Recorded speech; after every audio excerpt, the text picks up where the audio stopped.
Bonjour à tous, dans cette vidéo nous allons parler des effets d'une force, ou des actions mécaniques d'une force. Alors ce qu'il faut savoir, c'est qu'une action mécanique fait toujours intervenir deux corps. Le corps acteur qui exerce l'action et le corps receveur qui subit l'action. Très bien. Maintenant ici je vais vous présenter une clé dichotomique des effets d'une force. Alors les effets d'une force sont soit des effets statiques, donc c'est-à-dire où il n'y a pas de déplacement, soit des effets dynamiques où il y a un déplacement.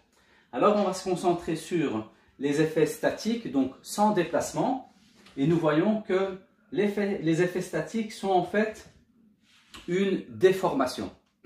Alors la déformation peut être soit temporaire, soit définitive. Donc je vais vous donner un exemple de déformation temporaire.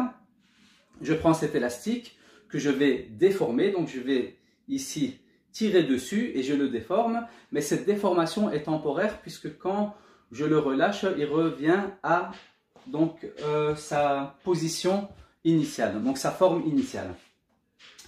Et il existe aussi des déformations définitives. Donc ici je vais prendre par exemple cette bouteille en plastique que je vais écraser. Et lorsque je l'écrase, on voit que ici, l'effet de cette force est définitif puisque cette bouteille ne revient pas à son état initial. Très bien. Alors attention, par rapport à la déformation, il faut garder en tête que si la force est trop élevée, par exemple ici, si je tire trop fort sur mon élastique, il peut y avoir rupture de l'élastique si la force est trop élevée par rapport à la résistance de l'élastique. Très bien. Maintenant, nous allons parler des effets dynamiques. Donc, effets dynamiques, c'est des effets avec déplacement. Et donc, ici, les effets sont soit une mise en mouvement. Par exemple, si j'ai un ballon au repos et que je tire dessus, il va se mettre en mouvement.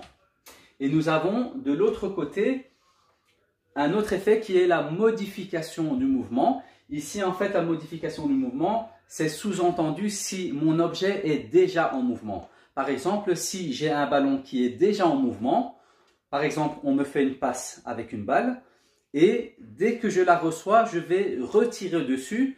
Eh bien là, en fait, je vais modifier, il y aura une modification du mouvement qui va impliquer une modification de la trajectoire et ou de la vitesse.